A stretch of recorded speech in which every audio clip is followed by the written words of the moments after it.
अमेरिकी हमलों के बाद ईरान का पलटवार शुरू हो गया है। अमेरिकी ठिकानों पर ईरान के ड्रोन अटैक। ईरानी आर्मी ने हमले का वीडियो जारी किया है। तो अमेरिका ने हमला किया और उसके बाद अब ईरान की तरफ से बदले की कार्रवाई शुरू हो गई है। ईरान की तरफ से भी अमेरिकी ठिकानों पर, यह देखिए आप तस्वीर आपको दिखा रहे, ईरान ने भी अमेरिकी ठिकानों पर बम बरसाना शुरू कर दिया है। तो ये तस्वीर इस वक्त आपको दिखा रहे हैं। अमेरिकी ठिकानों पर ईरान ने अब हमले शुरू कर दिए। ड्रोन के जरिए ईरान हमला कर रहा है और ये सबसे पहले तस्वीर TV9 भारतवर्ष पर आप देख पा रहे हैं।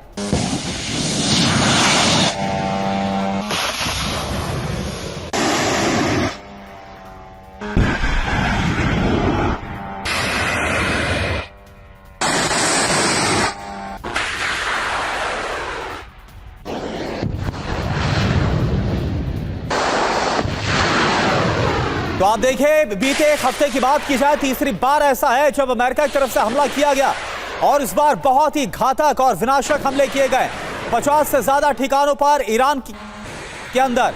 और अब ईरान ने कैसे बदला भी शुरू कर दिया। ईरान की तरफ से ड्रोन अटैक जो किया गया उसकी सबसे पहले तस्वीरें आपके सामने टीवी स्क्रीन पर। अमेरिकी ठिकानों पर अब ईरान ने भी बारूद बरसाना शुरू कर दिया है मिडिल ईस्ट।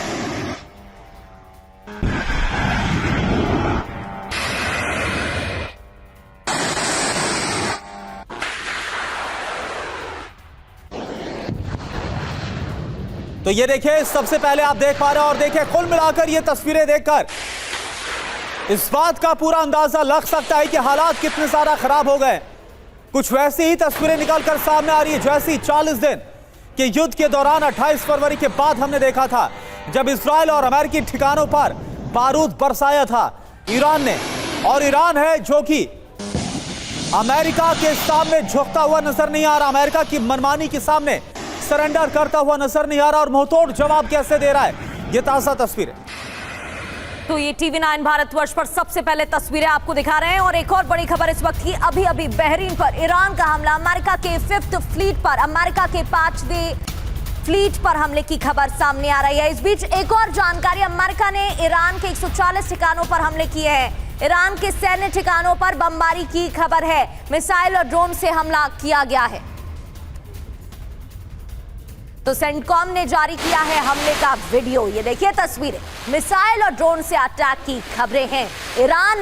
ईरान के 140 ठिकानों पर हमला किया गया तो ईरान ने भी पलटवार करना शुरू कर दिया है, जहां अमेरिकी बेस को टारगेट किया जा रहा है। लेकिन ये तस्वीरें देखिए, मिसाइल और ड्रोन से हमले की ये तस्वीरें सबसे पहले TV9 भारतवर्ष पर आपको दिखा रहे हैं। सेंटकॉम ने यह हमले का वीडियो जारी कर बताया है कैसे मिसाइल और ड्रोन से अटैक किए गए हैं। ईरान के सैन्य ठिकानों को निशाना बनाया गया है और इन अलग अलग ठिकानों पर 140 ठिकानों पर हमले किए गए हैं।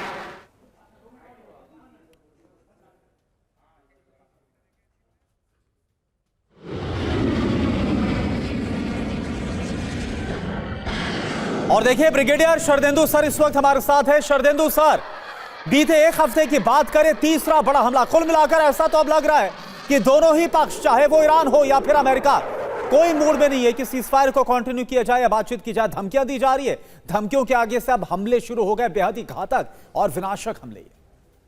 देखिए करुणा जी, पिछले जो एक हफ्ते से हमले चल रहे हैं और जिस तरीके से रिपोर्टिंग आ रही, पहले 80 टारगेट, फिर 90, फिर 140, ये दिखाता है कि अमेरिका बड़े डिस्प्रोपोर्शनेटली फोर्सेस का इस्तेमाल कर रहा है। लेकिन कहीं ना कहीं टारगेट की ओवरलैपिंग भी है।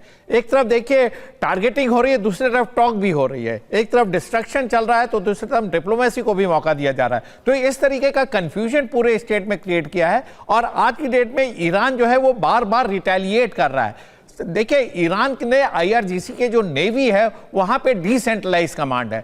लोकल कमांडर को यह पूरी तरीके से अथॉरिटी दिया गया है कि अगर एक डेजिग्नेटेड रूट पे कमर्शियल वेसल्स नहीं जाते हैं तो आप उस पर स्ट्राइक करें। और उसी के तहत आज की डेट में ये युद्ध, जिसको आप युद्ध का जो 3.0 बोल रहे हैं वो चालू हो गया है। और साथ में कौन सा देश सफर कर रहा है? सबसे ज्यादा टारगेटिंग देखिए बहरीन की हो रही है। छोटे देश जो कि पूरी तरीके से अमेरिका के सिक्योरिटी के ऊपर डिपेंडेंट थे, लगातार उसके ऊपर बमबारी हो रही है। और साथ में अब्बास अरागची देखिए ओमान जाते हैं और एक पैसेज को मुकर्रर करने की कोशिश करते हैं जिसमें ओमान का भी एग्रीमेंट हो और ईरान का भी एग्रीमेंट हो। लेकिन देखिए युद्ध में एक कंफ्यूजन का स्टेट बना रखा है। अभी तक अमेरिका ने पूरी तरीके से 14 पॉइंट के मुसाहदे को खारिज नहीं किया है, बातचीत को भी मौका दे रहे हैं, डिस्ट्रक्शन भी कर रहे हैं। तो इस तरीके से सिचुएशन बनी कि दोनों देश प्रैक्टिकली लड़ाई नहीं चाह रहे हैं, लेकिन ऐसे कंपल्शन हो जा रहे हैं कि आपको उसका जवाब देना पड़ रहा है। अमेरिका की जो इंटेंसिटी है जवाब देने की वो काफी इंटेंस है। जब बुशहर पे आप अटैक करते हैं, जहां के न्यूक्लियर प्लांट पे अटैक करते हैं, तो ये दिखाता है कि आप यहां पे एक डिस्ट्रक्शन के मोड में फिर से जा रहे हैं। और साथ में जब स्टेटमेंट आता है कि आपने 100 टारगेट्स 100 मिसाइल को लॉक कर रखा, टारगेटिंग कर रही, सिर्फ बटन दबाने की जरूरत है, तो एक बड़ा ही इंटेंस मैसेज आप ईरान को दे रहे हैं। लेकिन ईरान झुकने को लिए तैयार नहीं है, क्योंकि उसके यहां जिस तरीके से हुजूम सड़कों पर आए, जिस तरीके से ईरान एकीकृत हुआ और बार बार ये कहता है कि अमेरिका से बदला वो जरूर लेगा, तो ये सारे पॉलिटिकल स्टेटमेंट को देखें तो वो अल्टीमेटली मिलिट्री एक्शन में कन्वर्ट हो रहा है। यहां पे कंफ्यूजन है, क्योंकि आप बात को भी बढ़ावा दे रहे हैं और डिप्लोमेसी को भी बढ़ावा दे रहे हैं और डिस्ट्रक्शन भी कर रहे हैं। तो इस तरीके की तबाही का रिजल्ट नहीं निकलना है। बिल्कुल बिल्कुल सर। और ये जो तस्वीरें हैं हम लोग की, वो भी अब सामने आने लगी हैं। 2 स्कूल ऑफ थॉट्स देखने को मिल रहे हैं, जैसा कि आप बता रहे हैं, लेकिन इसका खामियाजा पूरी दुनिया को भुगतना पड़ेगा स्ट्रेट ऑफ हॉर्मुज ब्लॉक होने के बाद। यूक्रेन के क्रास्नी लिमान पर रूस ने बड़ा हमला किया है। विदेशी हथियारों के जखीरे पर ही रूस ने अटैक कर दिया। हरिकेन और हेल MLRS से ये हमले अंजाम दिए गए। तस्वीरें आप देखिए कैसे भयावह हमलों को अंजाम दिया गया।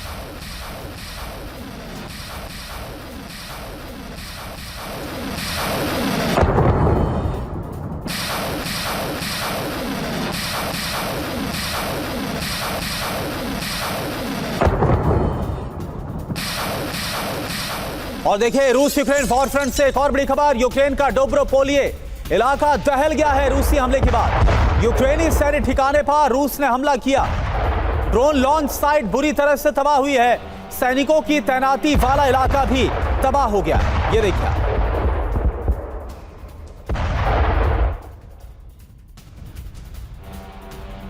तो ये 2 बड़ी खबरें तस्वीरों के साथ हम आपको दिखा रहे हैं। हरिकेन और हेल MLRS से कैसे विध्वंसक हमलों को अंजाम दिया गया है। यूक्रेन के क्रास्नी लिमान पर रूस ने बड़े हमले किए हैं और दूसरी तरफ यूक्रेनी सैन्य ठिकानों को भी रूस ने बनाया है निशाना और इन्हें कर दिया गया है तबाह। तस्वीरें आप देखिए, यूक्रेनी ड्रोन साइट को भी कैसे बर्बाद कर दिया गया है रूसी हमले में।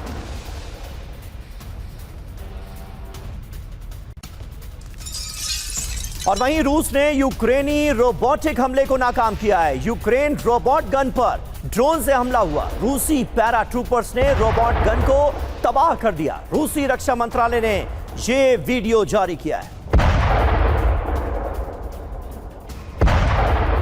और एक और बड़ी खबर, निप्रोपेट्रोव्स्क में यूक्रेनी ऑयल डिपो पर हमला हुआ। रूस ने गेरॉन UAV ड्रोन से हमले को अंजाम दिया। यह देखिए, यूक्रेनी सेना की सप्लाई लाइन को काट दिया गया।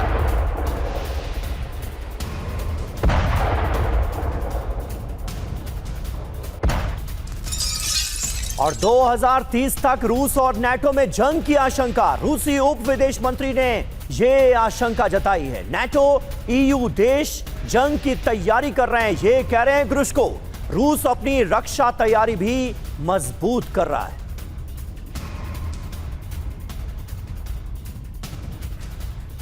तो नाटो वर्सेस रूस 2030 में क्या यह भीषण जंग होने वाली है? क्या आसार नजर आ रहे हैं और तैयारियों को लेकर क्या खबर है? देखिए, रूस के उप विदेश मंत्री का बहुत बड़ा दावा, 2030 तक रूस और नाटो देशों में जंग हो सकती है। और देखिए, रूस के ही उप विदेश मंत्री की तरफ से जब यह कहा जाए तो आप गंभीरता समझ सकते हैं। नाटो और यूरोपीय देश रूस से जंग की तैयारी कर रहे हैं। नाटो और EU की रक्षा तैयारियों से ऐसे संकेत मिल रहे हैं। जी और देखिए, रूस अपनी सुरक्षा और सैन्य रणनीति मजबूत करेगा। डेनमार्क में रूसी राजदूत का बयान आया है, नाटो या EU देशों पर हमले की अभी कोई योजना नहीं है। रूस पश्चिम के साथ युद्ध की तैयारी नहीं कर रहा है। पश्चिम लगातार रूस की रणनीतिक हार बताता है। यूक्रेन को मिल रहे हथियारों से रूसी नागरिकों की मौत हो रही है। 2030 तक हमले की आशंका क्यों, यह सवाल भी आपके ज़हन में जरूर आ रहा होगा। अंकारा में नाटो समिट में सैन्य तैयारी बढ़ाने पर चर्चा हुई है। नाटो समिट में मिसाइल प्रोडक्शन बढ़ाने पर भी किया गया मंथन। ब्रिगेडियर शरदेंदु हमारे साथ मौजूद हैं। शरदेंदु जी, किस तरह से आप देख रहे हैं इस आशंका में कितना दम नजर आ रहा है कि 2030 तक फुल फ्लेजेड वॉर हो सकती है नाटो वर्सेस रशिया की? अभी जो हालात हैं उसमें नाटो पूरी तरह से यूक्रेन के साथ खड़ा तो नजर आ ही रहा है। क्या कहने की कोशिश यह भी की गई है कि 2026 में इस वक्त हैं, अगले 4 साल ये जंग और चलेगी और 2030 में इसका और बड़ा और विध्वंसकारी रूप हमें देखने को मिलेगा? देखिए, मेरा मानना जो टाइमलाइन दिया गया है 2030, ये समय दिखाता है कि इस समय तक नाटो कंट्री, जो इसमें यूरोपियन यूनियन के तमाम देश शामिल हैं, वो अपनी डिफेंस प्रिपेयर्डनेस को एक आला दर्जा का कर लेंगे। देखिए, डिफेंस की जब तैयारी की जाती है, जब मिसाइल बनाया जाता है, डेवलपमेंट होता है, इंफ्रास्ट्रक्चर आपको क्रिएट करना होता है, ये टाइम कंज्यूमिंग प्रोसेस है। इमीडिएटली इसमें नहीं आप प्रोडक्शन रोल आउट कर सकते हैं। तो कहीं ना कहीं अमेरिका ने तो क्लियर कर दिया कि वो हथियार नाटो कंट्रीज को बेचेगा, नंबर 1। नंबर 2, जो उनकी सिक्योरिटी है यूरोपियन नेशंस की, उनको खुद देखनी पड़ेगी। तो लिहाजा इस तरीके का टाइमलाइन और ये जो 4 साल का समय है, इसमें यूक्रेन को रशिया के युद्ध में उलझा के रखेगा, जिससे कि रशिया का जो कॉम्बैट पावर है धीरे धीरे इरोड होता रहे और यूक्रेन एक तरीके से युद्ध में बना रहे। अगर इस तरीके की प्लानिंग करते हैं तो 2030 तक वो माहौल क्रिएट हो जाएगा जिससे कि वो रशिया पे एक सब्सटेंशियल अटैक करके उसको डिग्रेड कर सकते हैं या उसको डिसइंटीग्रेट कर सकते हैं। ये प्लानिंग है। और दूसरी तरफ देखिए, रशिया समझता है इन सारी चीजों को,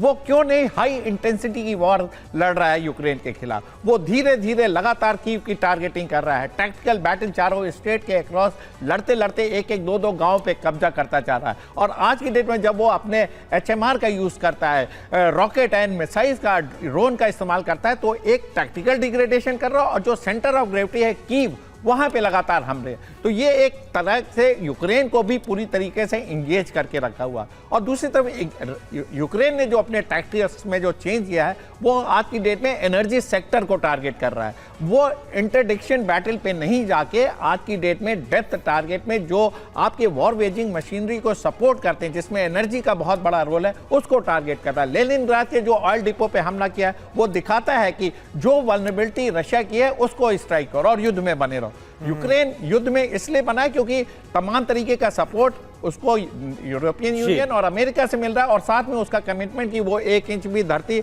रशिया को नहीं देगा। तो एक लॉन्ग टर्म प्लानिंग है और 2030 बिल्कुल, यानी कुल मिलाकर ऐसा लग रहा है सर, ये जो दावा है इसके तहत ये समझ में आ रहा है कि क्या ये सब कुछ एक लंबी रणनीति का हिस्सा था कि इस युद्ध में लंबे दौर तक रूस को उलझा के रखो, जिसमें नाटो भी है, जिसमें अमेरिका भी है, और उसके बाद 2030 का दावा कि नाटो वर्सेस रूस की जंग देखने को मिलेगी। एक और बड़ी खबर, रूस ने किए यूक्रेनी हमले नाकाम। ड्रोन हमले के बाद रूसी एयर डिफेंस सिस्टम एक्टिव हुआ, यूक्रेनी ड्रोन को तबाह किया गया है।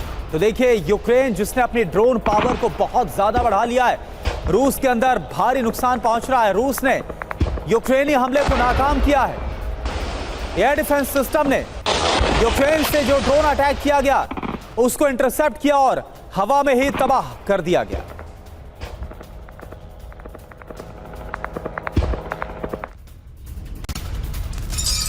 और वहीं यूक्रेन के 7 ठिकानों पर रूस ने स्ट्राइक कर दी है। सैन्य ठिकानों और हवाई अड्डों पर हमले हुए हैं। हथियार गोदामों, ड्रोन फैक्ट्रियों पर भी निशाना साधा गया है। तस्वीरें आप देखिए।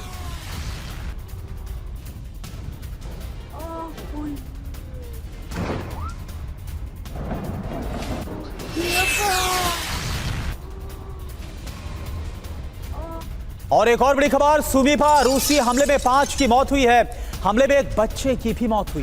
उसने ग्लाइड बम से इस हमले को अंजाम दिया। और ये देखिए, जब हमला हुआ उस वक्त की तस्वीरें, जो लोग वहां पर आसपास मौजूद थे, किस तरह से वो जमीन पर लेट गए।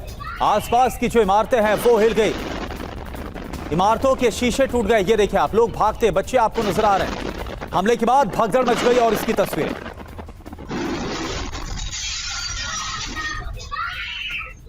तो पुतिन का संकल्प अब होगा आर्य पार। रूस यूक्रेन में बड़ी तैनाती को अंजाम दिया जा रहा है। और देखिए, इससे जुड़ी बड़ी खबर क्या है, क्योंकि हालात ये हैं कि दोनों तरफ से हम देख रहे हैं कि जो डिप्लॉयमेंट है वो काफी ज्यादा बढ़ गई है। एक तरफ जो रूस है वो भी यूक्रेन वाले फ्रंट को और ज्यादा मजबूत कर रहा है, एक के बाद एक जो नए इलाके हैं उन्हें अपने कब्जे में ले रहा है, और यूक्रेन बार बार ये बोल रहा है कि वो 1 इंच जमीन नहीं देगा, भले ही अपनी 20% से ज्यादा का जो वो एरिया है वो रूस के हाथों गवा बैठो है। अब देखिए पुतिन का संकल्प आर या पार, रूस यूक्रेन में करेगा बड़ी तैनाती, यह खबर आ रही है। युद्ध क्षेत्र में बड़े पैमाने पर सैन्य अभियान छेड़ा जाएगा। सितंबर में रूसी संसदीय चुनाव है, चुनाव के बाद पुतिन ले सकते हैं यह बहुत बड़ा फैसला। और क्या जानकारी है, संकेत क्या है?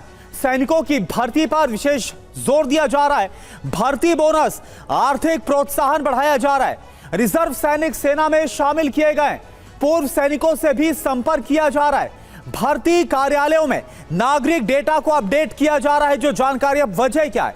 5 साल के युद्ध के बाद फैसला लेने का वक्त आ गया ऐसा लग रहा है।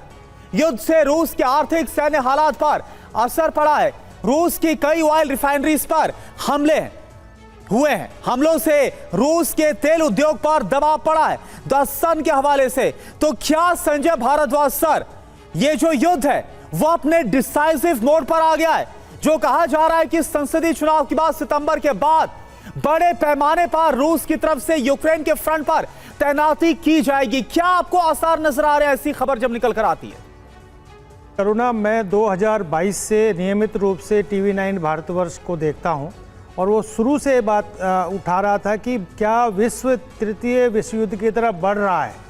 और जो आज के दिन हालात हो गए हैं, जिस तरीके से आप देखिए कि पूरा यूरोप इन्वॉल्व है रशिया यूक्रेन वॉर में, पूरा यूक्रेन को समर्थन दे रहे हैं और रशिया को वहीं पर थामना चाहते हैं कि वो अपनी टेरिटरी में रहे, और यूक्रेन को आप नाटो का मेंबर बना दो। और आप देखिए कितना बड़ा एक भाग, कितनी बड़ी दुनिया इस युद्ध में शामिल है। दूसरी तरफ आप देखिए कि मिडिल ईस्ट में, पूरा मिडिल ईस्ट अभी वॉर में है, अमेरिका सीधा वॉर में इन्वॉल्व है, इजराइल इन्वॉल्व है। तो एक तरीके से मैं कहता हूं कि आज के स्थिति में अगर पार्शियली, फुल नहीं तो पार्शियली दुनिया तृतीय विश्व युद्ध में घुस चुकी है, और ये TV9 भारतवर्ष दिखाता है। मैं उसको रेगुलर देख रहा हूँ। अब बात आती है, जो आपने सवाल पूछा कि क्या हालात 2030 तक किस तरीके के हालात होंगे। देखिए सीधा इम्पैक्ट पड़ रहा है कि इनका जो इंफ्रास्ट्रक्चर है, एनर्जी इंफ्रास्ट्रक्चर रशिया का है, पूरा यूक्रेन उनको अटैक कर रहा है, और रशिया कीव तक पहुंच चुका है। जो कीव के जो ठिकाने हैं, चाहे उसमें ऐसा नहीं है कि सिविलियन सिर्फ मिलिट्री जोन पे ही अटैक हो रहे हैं, वो जो उनके सिविलियन ठिकाने हैं, सिविलियन जो बिल्डिंग्स हैं, उन पर भी अटैक हो रहा है। और ये हालात आ गए कि अभी ये भी खबर आ रही है कि चीन को कहा जा रहा है, अमेरिकन जो स्टेट सेक्रेटरी, उन्होंने कहा कि चीन को इसमें मीडिएट करना चाहिए। यानी कि अमेरिका के हाथ से ये दोनों युद्ध निकल चुके हैं, कहीं पर कोई नेगोशिएशंस नहीं हो रहा है, और पूरा का पूरा जो मिलिट्री जो कंटिंजेंटमेंट है वो एक दूसरे को तबाह करने में लगा हुआ है, चाहे वो यूक्रेन रशिया का कॉन्फ्लिक्ट हो या ईरान और अमेरिका और इजराइल का कॉन्फ्लिक्ट हो। तो हालात जो है विश्व युद्ध की तरफ, तीसरे युद्ध की तरफ कंप्लीटली ले जा रहे हैं। और इतने ही एक कोर्स में जो फर्स्ट वर्ल्ड वॉर था और सेकेंड वर्ल्ड वॉर इतने ही कोर्स में चला था, ये भी लगभग 5 साल से पूरा, और इसका प्रभाव पूरी दुनिया पे पड़ रहा है। बिल्कुल इसका प्रभाव देखिए, आप इन्फ्लेशन बढ़ रहा है, सप्लाई चेन डिस्टर्ब हो गई है, और जो बाकी दुनिया है, जो कुछ देश हैं जो वो अपना एक अल्टरनेटिव डिस्कोर्स ब्लॉक क्रिएट करने में लगे हुए हैं। तो हालात ये है कि मुझे लगता है इनको अगर नहीं थामा गया तो 2030 से बहुत पहले जो आपने टारगेट दिया है, निश्चित रूप से पूरा थर्ड वर्ल्ड वॉर की तरफ चला जाएगा। लेकिन मुझे लगता है उससे पहले भी, बिल्कुल सही बात कह रहे हैं आप, आशंका इसी बात की नजर आ रही है। और दोनों ही जंगों का अमेरिका एक कॉमन फैक्टर नजर आ रहा है, और ऐसा लग रहा है कि दोनों ही जंगों में, चाहे वो ईरान इजराइल वॉर फ्रंट हो या रूस यूक्रेन वॉर फ्रंट हो, अमेरिका बुरी तरह से फंस गया है और अंजाम भुगत रही है पूरी दुनिया। डोनेट्स्क में यूक्रेन का ड्रोन अटैक हुआ है, रूसी कमांड पोस्ट पर हमला किया गया, कमांड पोस्ट पर जोरदार धमाका हुआ है। तस्वीरें आपको दिखाने जा रहे हैं, ये देखिए रूसी कमांड पोस्ट पर कैसे अटैक करके इस पोस्ट को ही उड़ा दिया।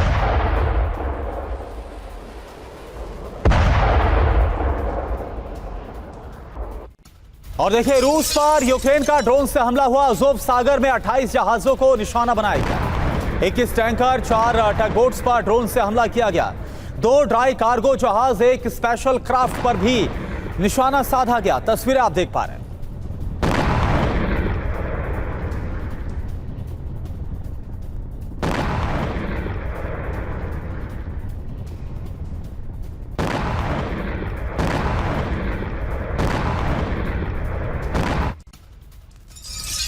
और वहीं खबर यह भी आ रही है कि रूसी बंदरगाह तागानरोग पर यूक्रेन ने हमला किया है। यूक्रेन ने कामिकाजी ड्रोन से इन हमलों को अंजाम दिया है। तस्वीरें आप देखिए किस तरह से कामिकाजी ड्रोन का इस्तेमाल करते हुए बड़े हमले को अंजाम दिया गया है।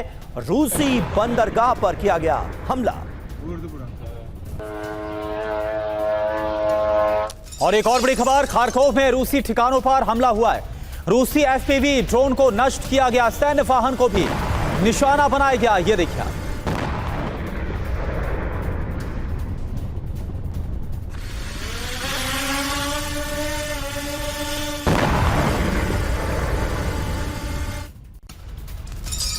और वहीं रूस की सिजरान ऑयल रिफाइनरी पर भी अटैक की खबर है। रूस के समारा में है सिजरान ऑयल रिफाइनरी।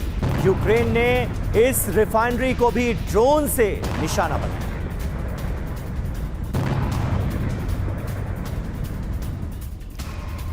तो निशाने पर रूसी तेल रिफाइनरी। जेलेंस्की की क्या रणनीति है? रूसी रिफाइनरियों पर 158 हमले कर चुका है यूक्रेन। सोचिए आप किस तरह से एक एक करके रिफाइनरीज को टारगेट किया जा रहा है। रूस की 33 बड़ी रिफाइनरीज में से 24 पर हमले हुए हैं। 2026 की पहली छमाही में हमलों की रफ्तार और ज्यादा बढ़ गई है। रूसी रिफाइनरियों पर करीब 194 यूक्रेनी ड्रोन हमले हुए हैं। बिल्कुल। अब इसका असर क्या हुआ है? यूक्रेन के ड्रोन हमलों के बाद रूस के तेल उद्योग पर काफी ज्यादा दबाव है, काफी नुकसान उठाना पड़ा है रूस को। जून में रूसी तेल रिफाइनिंग क्षमता औसत से बहुत नीचे चली गई है। रूस के कई इलाकों में पेट्रोलियम की आपूर्ति तक प्रभावित हुई और कुछ इलाकों में तो पेट्रोल पंप पर लंबी कतार और झड़पों की भी खबरें आई और तस्वीरें भी हमने आपको दिखाई थी। जी हां, बड़ी बात यह है कि जेलेंस्की की रूसी अर्थव्यवस्था को चोट पहुंचाने की कोशिश यहां पर सीधे सीधे ब्रिगेडियर शरदेंदु नजर आती है। तमाम रणनीतिक ठिकानों को निशाना बनाया जा रहा है। एनर्जी इंफ्रास्ट्रक्चर को यूक्रेन टारगेट करता नजर आ रहा है। और एक बड़ी बात जो नजर आ रही है रूस की तरफ से वो ये कि बड़े पैमाने पर रिहायशी इलाकों को टारगेट किया जा रहा है। कल ही मैं तस्वीरें देख रहा था, यूक्रेन से कुछ बेहद भयावह तस्वीरें सामने आई जहां रेस्टोरेंट में बैठे हुए लोग, अपने घर के सामने गार्डन में बैठे हुए लोग, अचानक से मिसाइलें गिरती हैं, धमाका होता है और सब कुछ नष्ट हो जाता है। यह पहले नजर नहीं आ रहा था। रूस अभी तक इतनी रियायत दे रहा था लेकिन अब वो रियायत भी खत्म कर दी गई। बिल्कुल समीर, आपने सही बोला। दोनों देशों ने अपने टारगेटिंग के पैटर्न को चेंज किया है। एक तरफ यूक्रेन देखिए एनर्जी सेक्टर को लगातार टारगेट कर रहा है, ड्रोन से हमले कर रहा है। और ये जो ड्रोन बना है वो कस्टमाइज्ड ड्रोन है, स्पेसिफिक ड्यूरेशन, स्पेसिफिक वॉरहेड ले जाने के लिए और स्पेसिफिक डिस्टेंस तक जाने के लिए, जिससे कि उन पर्टिकुलर ऑयल रिफाइनरी और ऑयल डिपो को टारगेट किया जा सके। और दूसरी तरफ जो रशिया है वो कीव के इर्द गिर्द तमाम सिविलियन टारगेट को भी हमले में लपेट रहा है। और साथ में जो टैक्टिकल बैटल है वो चलता चला जा रहा है। तो कहीं ना कहीं दोनों के पैटर्न में डिफरेंस आया है। लेकिन एक बात जरूर है, रशिया को रिकैलिब्रेट करनी पड़ेगी। आप पूरे दुनिया में L-70 एयर डिफेंस गन को सप्लाई करते हैं, जिसमें हिंदुस्तान को भी आपने एयर डिफेंस गन दी। आप अपने VA एंड VPs की रक्षा नहीं कर पा रहे हैं। आपको ड्रोन के अगेंस्ट एक नई टैक्टिक्स लगानी पड़ेगी। आपको एयर डिफेंस गन का इस्तेमाल करना पड़ेगा। आपके S-400 S-500 नहीं काम आएंगे क्योंकि वो लॉन्ग डिस्टेंस के बैलिस्टिक मिसाइल, क्रूज मिसाइल को टारगेट करते हैं। तो लिहाजा इस तरीके के ड्रोन के लिए आपको एक एयर डिफेंस सिस्टम को पुख्ता करना पड़ेगा, जिससे आप इस तरीके के एनर्जी जो टारगेट आपके हो रहे हैं उसके ही आप प्रोटेक्शन कर सकें। वजह एक है, रशिया इतना बड़ा देश, इतने सारे ऑयल रिफाइनरी, सबकी सुरक्षा नहीं कर पा रहा है। लिहाजा अब समय आ रखा है, अगर आप अपने आप को प्रोटेक्ट नहीं कर पाएंगे तो एक समय ऐसा आएगा जब आप एनर्जी डेफिशिएंट हो जाएंगे। और दूसरी तरफ यूक्रेन आज की डेट में जिस तरीके से हमले रशिया कर रहा है, ज़्यादा दिन तक आप विथ स्टैंड नहीं कर पाएंगे। लिहाजा एक रास्ता निकालिए। आप अमेरिका और नाटो कंट्री की मदद से रशिया को नहीं हरा पाएंगे जब तक वो डायरेक्टली इस युद्ध में नहीं इन्वॉल्व होते हैं। लिहाजा इस तरीके का स्टेलमेट बना रहेगा। दोनों की टैक्टिक्स में बहुत ही डिफरेंस है। एक तरफ रशिया देखिए अपनी चारों कमांड में एक बैलेंस पोस्चर बनाता है। ईस्टर्न कमांड को, जिसमें जापान सी के तरफ का जो थ्रेट है उसको वो काउंटर करता है, बाल्टिक नेशन के तरफ से जो थ्रेट आ रहा है उसको वो काउंटर करता है, और साथ में रशिया कीव पे हमले कर रहा है। दूसरी तरफ यूक्रेन का सिर्फ एक फ्रंट एक्टिव है, उसको या तो क्रीमिया पे हमला करना है या रशिया के हिंटरलैंड में सेंट पीटर्सबर्ग या बॉर्डरिंग इलाके में करना। तो कहीं ना कहीं दोनों के फोकस में अंतर है, लिहाजा ये युद्ध थमता हुआ नजर नहीं आ रहा है। सारे लोग एक दूसरे के गिरने का इंतजार कर रहे हैं। बिल्कुल, और हम देख ही रहे कि जैसा आपने भी कहा कि अब रूस को सोचना होगा कि किस तरह से वो ड्रोन हमलों से बचाव करता है, क्योंकि काफी नुकसान हाल फिलहाल के हमलों में रूस को उठाना पड़ा है और इसी तेल पर तो जो रूस की इकॉनमी है वो भी डिपेंड करती है। एक और बड़ी खबर, रूस के रोस्तोव में यूक्रेनी हमला हुआ। उस्पेंका बॉर्डर चेक पॉइंट पर यह हमला हुआ है। क्रॉसिंग को 24 घंटे के लिए बंद किया गया। ये देखिए आप तस्वीर आपको हम दिखा रहे हैं।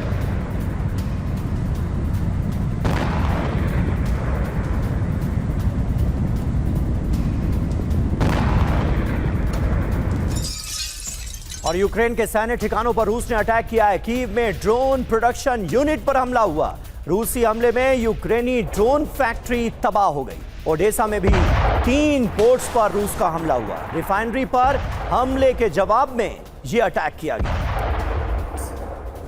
तस्वीरें आप देखिए किस तरह से हमले में यूक्रेन की ड्रोन फैक्ट्री को ही तबाह कर दिया गया। यूक्रेन एक बड़ी ड्रोन पावर बनकर उभरा है इस जंग में और यूक्रेनी ड्रोन रूस में लगातार बड़े पैमाने पर नुकसान पहुंचाते हुए नजर आ रहे हैं। अब ये तस्वीरें यूक्रेन का जो ड्रोन ठिकाना था, ड्रोन प्रोडक्शन यूनिट थी, उसे हमले में तबाह कर दिया है रूस ने। तो रिफाइनरीज पर हमला हुआ, यूक्रेन की ड्रोन फैक्ट्री को तबाह किया गया। अब आप जरा देखिए, रिफाइनरीज पर अटैक किया गया है जो रूस की तरफ से हमला किया गया।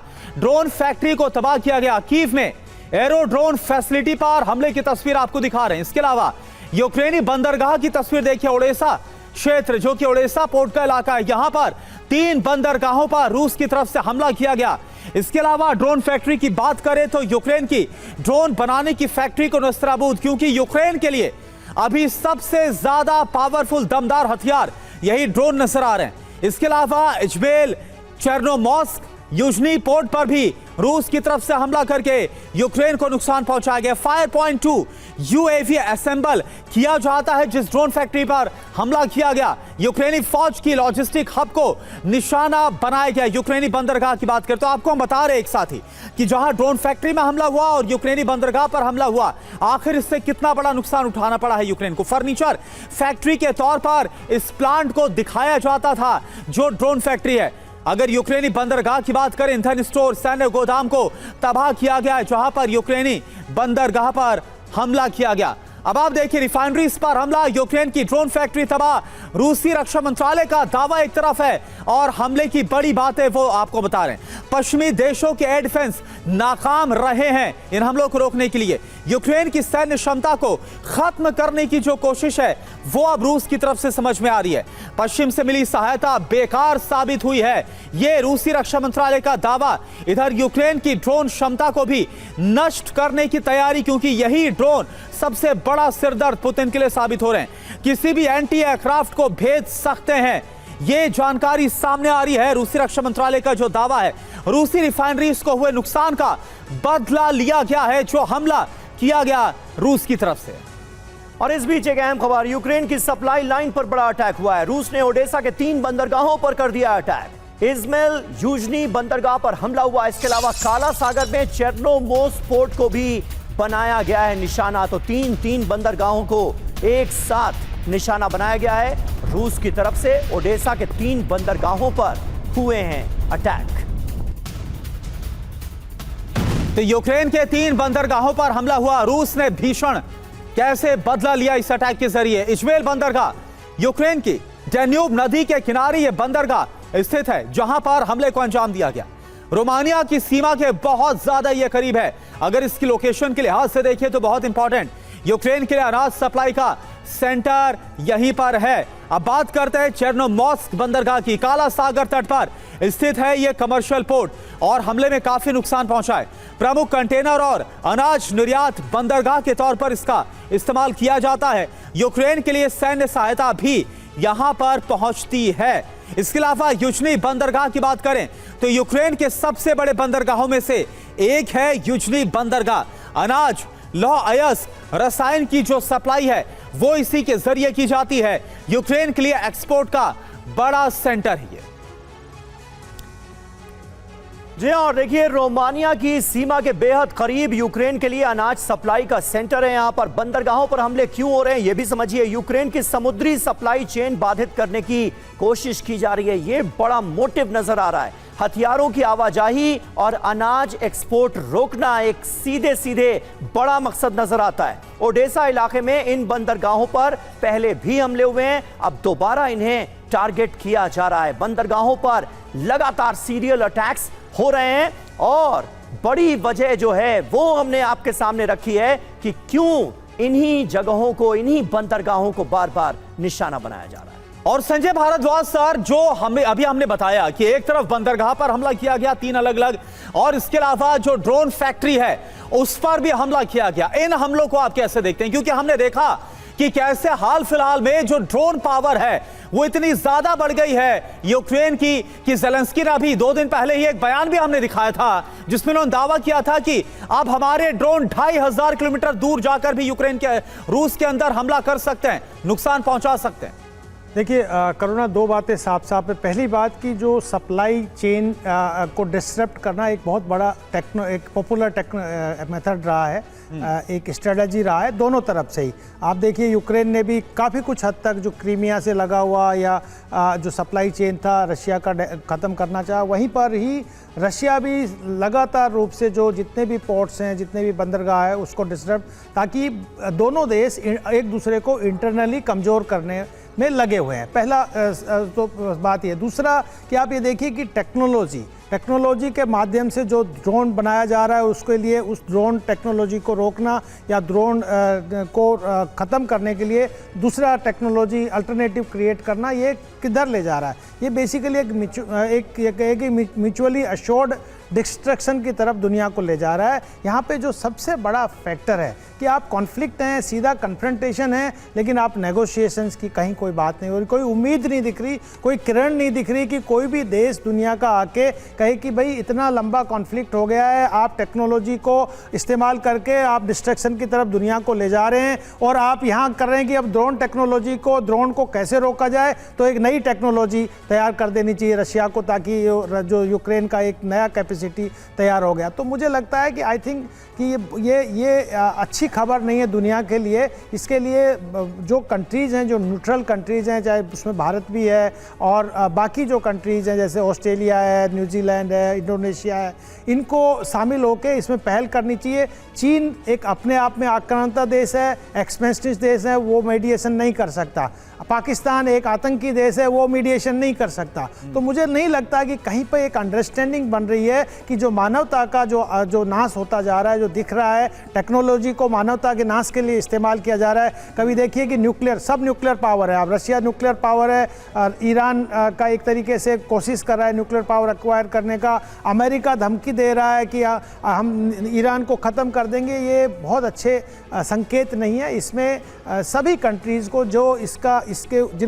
जिन पर इनका प्रभाव पड़ रहा है उनको आगे आके, और मुझे लगता है नेगोशिएशन की तरफ दुनिया को ले जाना चाहिए। नहीं तो क्या होगा कि जो आपके रिसोर्सेज हैं, चाहे आपके एनर्जी रिसोर्सेज हैं या बाकी जो आप इंफ्रास्ट्रक्चर डेवलपमेंट किया है, पोर्ट्स हैं, सबको आप तबाह कर देंगे। और इससे क्या होगा कि दुनिया जो आगे की तरफ बढ़ने की बात कर रहे हैं, टेक्नोलॉजी को मानव कल्याण के लिए इस्तेमाल करने की बात कर रहे हैं, वो मुझे नहीं लगता कि उस लाइन से हम हटके उस टेक्नोलॉजी को एक दूसरे को तबाह करने में बिल्कुल सही बात आपने कही। और टेक्नोलॉजी के जरिए ही कम से कम ये 2 जंगें जो हैं वो तो यही गवाही दे रही हैं कि टेक्नोलॉजी के जरिए कैसे मानवता का संहार किया जा रहा है, मानवता के ऊपर धब्बा लगाने की कोशिश की जा रही है। और इन दोनों ही जंगों में जो ह्यूमन एंगल है उसे परे रख दिया गया है। मानवता तार-तार होती नजर आ रही है, भारी संख्या में लोगों की जान जा रही है, लेकिन अभी भी ये जंगें रुकने का नाम नहीं ले रही हैं। यही सबसे दुखद और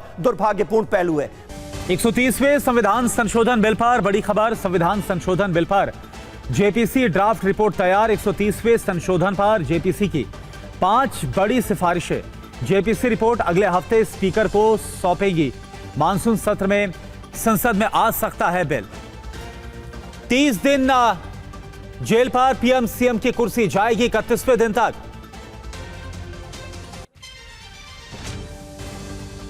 और तो देखिए ये बड़ी खबर आपको बताए, 31वें दिन तक इस्तीफा नहीं तो फिर पद खत्म। ये जानकारी। सांसद विधेयक सदस्यता पर नहीं पड़ेगा असर, अयोग्य घोषित होने तक सदस्यता बरकरार रहेगी। रिहाई के बाद दोबारा से पीएम, सीएम या मंत्री बन सकते। आनंद प्रकाश पांडे हमारे साथ है, क्या जानकारी आनंद? बिल्कुल, जो एक सरकार एक विधेयक लेकर आई थी जिसके तहत अगर 30 दिनों तक कोई गंभीर अपराध में लगातार जेल में रहता है तो मंत्री की, मुख्यमंत्री की या प्रधानमंत्री की कोशिश स्वतः चली जाएगी 31वें दिन। और ऐसे में इस बिल को लेकर जब पिछले साल सरकार इसको लेकर आई थी तो विपक्ष ने इसका विरोध किया था, जिसके बाद इसको जेपीसी के पास भेजा गया था। जेपीसी ने अपनी जो बैठकें हैं पूरी कर ली है और जो अंतरिम रिपोर्ट है, ड्राफ्ट रिपोर्ट है, वो भी जेपीसी ने तैयार कर ली है। उसमें इस प्रावधान को बरकरार रखा गया है कि अगर किसी मंत्री, मुख्यमंत्री या प्रधानमंत्री को लगातार 30 दिन तक जेल में रहना पड़ता है तो 31वें दिन उसकी नौकरी, उसकी जो उसका जो पद है वो स्वतः चला जाएगा। लेकिन ये सांसदों और विधायकों पर लागू नहीं होगा, ये सिर्फ मंत्रियों पे, मुख्यमंत्रियों पे, प्रधानमंत्री पर लागू होगा। और साथ ही साथ उसके तहत कई इसमें सेफगार्ड भी सुझाए गए हैं और ये माना जा रहा है कि 17 तारीख को जो जेपीसी की रिपोर्ट है लोकसभा स्पीकर को सौंप दी जाएगी। उसके बाद इसको आगामी मानसून सेशन में सत्र में इसको संसद में पेश किया जाएगा। बहुत बहुत शुक्रिया आपका आनंद प्रकाश इस पूरी जानकारी के लिए।